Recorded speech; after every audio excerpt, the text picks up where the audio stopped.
Malam Mas Pak Yudan, dipanggil Bapak atau Mas ya?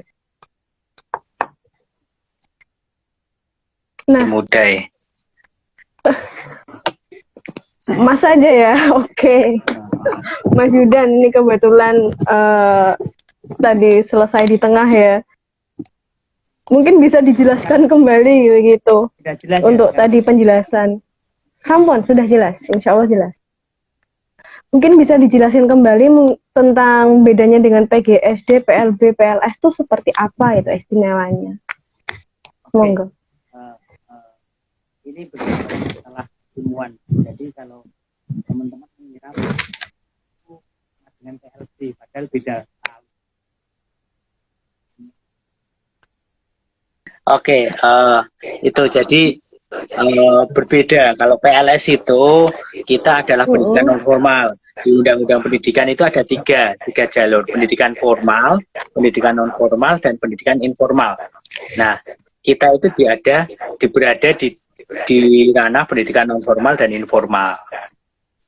Bisa dijelaskan lebih singkatnya, PLS itu menangani beberapa kajian. Pertama, pendidikan mulai dari PAUD, Mbak.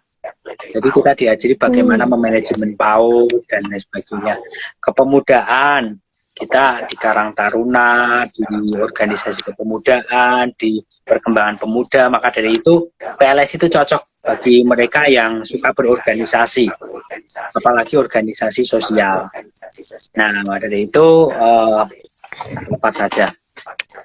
Teman-teman yang suka berorganisasi itu memang cocoknya ke jurusan PLS. Terus selain itu juga kita menangani pemberdayaan masyarakat. Sekarang banyak dikenal dengan wirausaha sosial, di mana mereka itu berkecimpung mengembangkan masyarakat untuk meningkatkan ekonomi. Nah, beberapa kajian kita, salah satu kebetulan saya juga pelaku desa wisata, PLS sangat cocok sekali untuk bagaimana bisa memberdayakan masyarakat dalam meningkatkan ekonomi. Dan banyak sekali, Mbak, ada pendidikan usia lanjut, pemberdayaan perempuan, life skill, kursus-kursus itu. Kalau sekarang mungkin teman-teman kenal juga kejar paket A, kejar paket B, kejar paket C itu. Dan di masa-masa pandemik ini PLS menjadi sebuah hal yang sangat seksi untuk diperbincangkan, karena banyak orang yang kemudian memutuskan untuk homeschooling, belajar dari rumah juga itu salah satu kajian dari PLS. Monggo teman-teman untuk mempelajarinya, kalau saya jelaskan mungkin nggak cukup satu malam, bisa 50 SKS. Oh, mantap. Untuk peminatan sendiri, Pak Mas, di PLS ini seperti apa peminatannya? Terus, ya apa sih, gimana peminatan di PLS seperti itu? Mungkin bisa dijelaskan. Nah, di PLS itu beberapa yang kemudian bisa dipilih dari teman-teman, ada beberapa macam. Mungkin dari PAUD. Mereka yang suka PAUD, dia bisa memperdalami ilmu bagaimana memanajemen PAUD. Bukan hanya sekedar jadi pengajar PAUD, dan bahkan memang arahnya bukan sebagai pengajar PAUD, tapi bisa menjadi manajemen dari PAUD itu sendiri, yang mempunyai sekolah PAUD-nya itu, PLS itu. Guru PAUD mungkin jurusan PAUD lebih jago, tapi untuk manajemen sekolahnya kita belajar di PLS juga. Selain itu untuk kepemudaan, mereka bisa yang suka berorganisasi, yang suka di LSM, kepemudaan dan sebagainya, dia bisa mengkaji lebih dalam di ilmu PLS. Pemberdayaan masyarakat. Nah, pemberdayaan masyarakat ini sekarang menjadi apa ya, tulang punggung negara. Mereka yang mendampingi desa, mereka menjadi fasilitator desa, mereka yang menjadikan desa itu berkembang karena adanya fasilitator. Terus life skill, Mbak, peminatan ke life skill. Jadi belajar tentang bagaimana mendirikan sebuah pelatihan, mengadakan sebuah pelatihan dan lain sebagainya. Dan kemudian masyarakat bisa berdaya karena adanya program yang kita kembangkan melalui pendidikan non formal. Itu mungkin, Mbak, dan banyak sekali yang cakupannya berarti sangat amat luas ya ini berarti Mas untuk prodi sangat PLS. luas.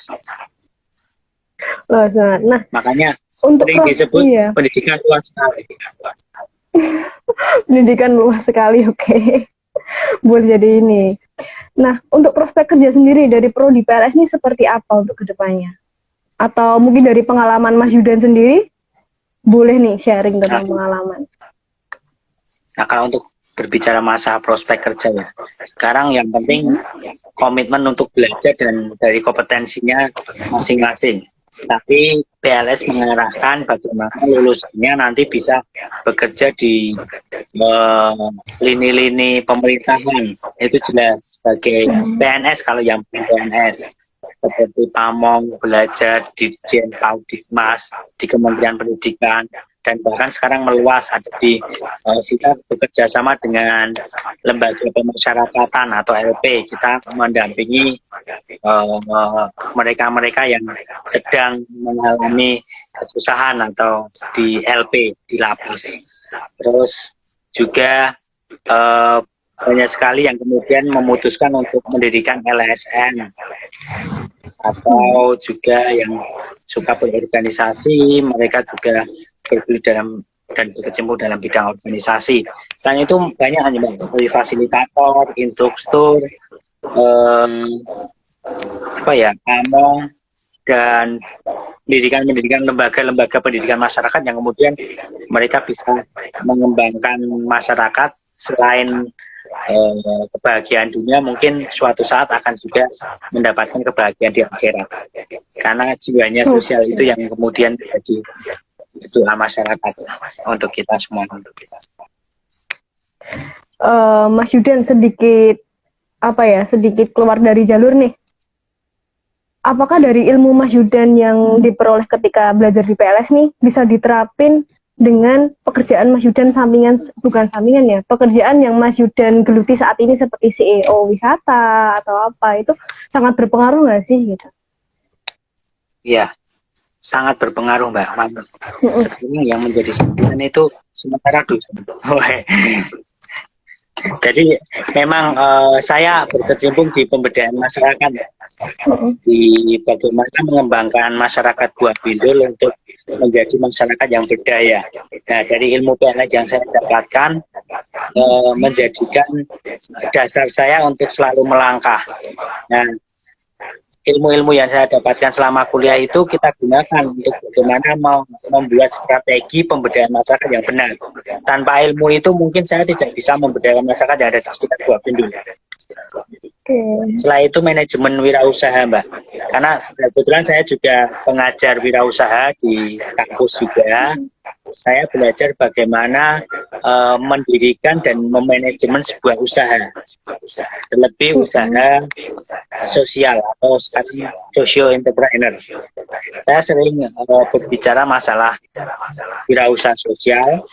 Nah, itulah yang mendasari diri saya, itu adalah keilmuan PLS, karena tidak hanya sekedar ekonomi yang saya dapatkan, tapi juga kebahagiaan ketika mereka yang ada di sekitar kita juga terbantu oleh apa yang kita lakukan.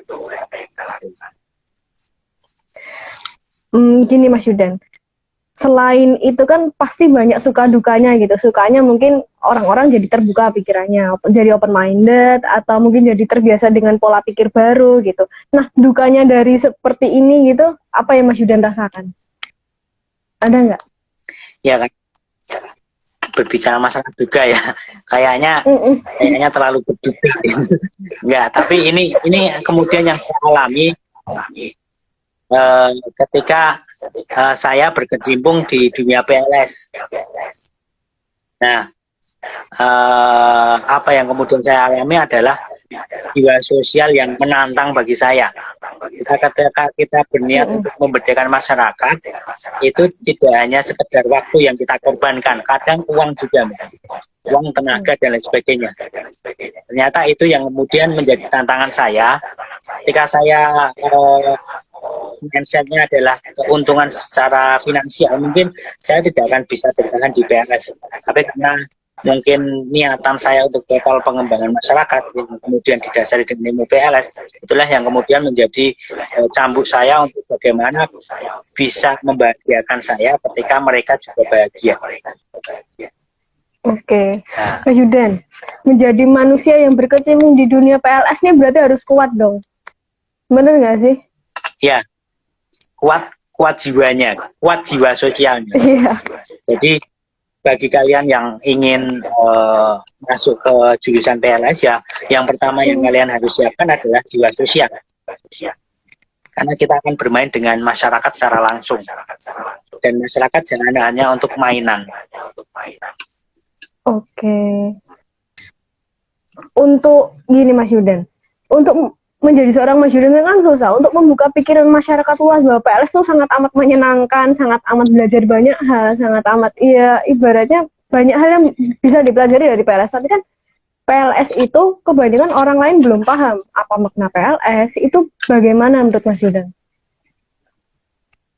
Ya, menurut saya ya ketika kita ingin mengajak mereka pada jurusan PLS, ya memang ini bukan sebuah paksaan tapi panggilan.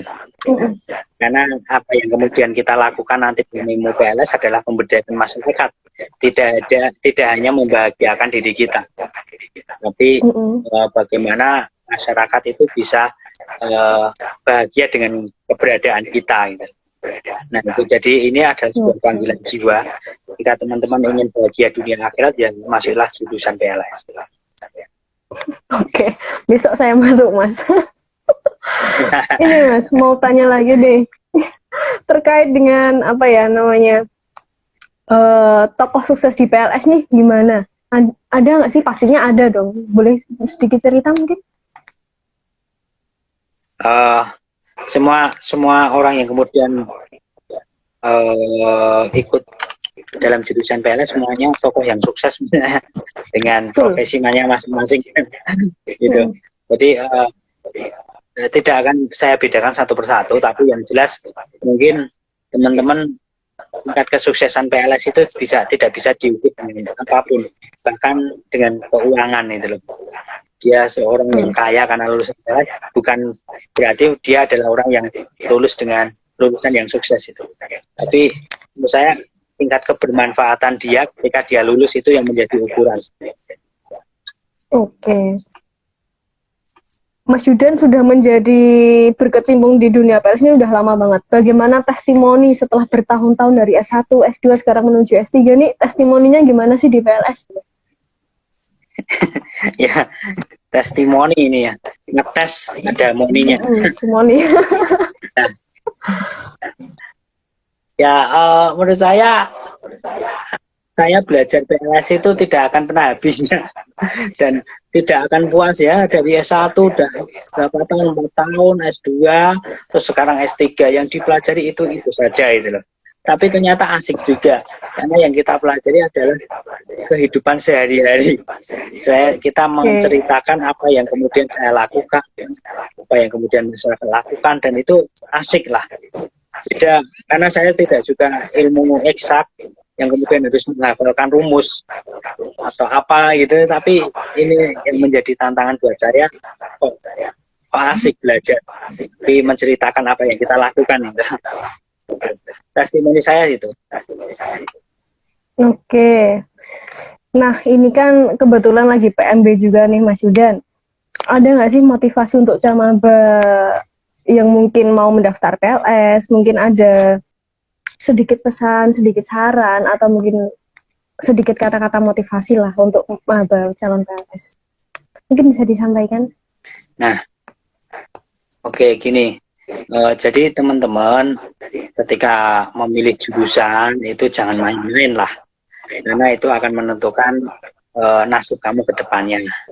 Nah, ketika kita berbicara masalah jurusan PLS, berarti teman-teman yang kemudian suka berorganisasi, suka bidang sosial, ingin hidup bahagia dunia akhirat, itu ya masuklah jurusan PLS. Karena pada prinsipnya saya menggarisbawahi moto hidup saya yang selalu saya kumandangkan, wis itu urip itu kudu murup lan ngurupi tumraping liyan. Hidup kita harus bermanfaat. Itu kita harus berkarya dan bermanfaat untuk orang lain. Oke. Tidak hanya sekedar Wah, sukses diri tapi sukses masyarakat kita. iya, soalnya di luar sana tuh PLS kebanyakan orang pada belum tahu PLS apa, taunya PGSD, PLB, atau mungkin jurusan-jurusan lain yang ibarat kata itu jurusan yang banyak peminatnya gitu. Sementara PLS, ya orang taunya ya luar sekolah apa, mungkin kerja paket dan lain-lain gitu Mas Yudan. Untuk Mas Yudan sendiri mungkin akan menyampaikan yang apa belum saya tanyakan, mungkin boleh? Gimana? Mungkin Mas Yudan akan menambahkan pernyataan atau apa gitu? Udah, mungkin itu ya Mbak. Yang jelas kalian masuk jurusan PLS, niatkanlah diri Anda untuk berkegiatan sosial. Selain itu, tugas kita adalah mengembangkan masyarakat, atau bisa disebut dokternya masyarakat adalah jurusan PLS. Dari itu, ketika kalian ingin menentukan jurusan ke jurusan PLS, jangan main-main. Untuk PLS itu harus total. Totalitas tanpa batas berarti Mas Yudan. Yes. Baik Mas Yudan, mungkin itu saja mengingat waktu sudah pukul 8 dan tadi mohon maaf tadi kejeda gara-gara ya sedikit gangguan teknis. Terima kasih untuk Mas Yudan, kita sambung lain waktu pembicaraan ini. Mungkin kita bisa lain topik tentang desa wisata atau pemberdayaan masyarakat ya Mas Yudan. Sangat menarik. Tidak usah. Oke Mas Yudan. Okay. Nah itu menarik juga tuh buat teman-teman yang gemar berwirausaha. Mungkin itu saja Mas Yudan yang bisa saya sampaikan. Mungkin kurang lebihnya mohon maaf, kami dari tim UNI Community. Selamat malam Mas Yudan. Malam, dadah. Terima Waalaikumsalam warahmatullahi wabarakatuh. Waalaikumsalam warahmatullahi wabarakatuh.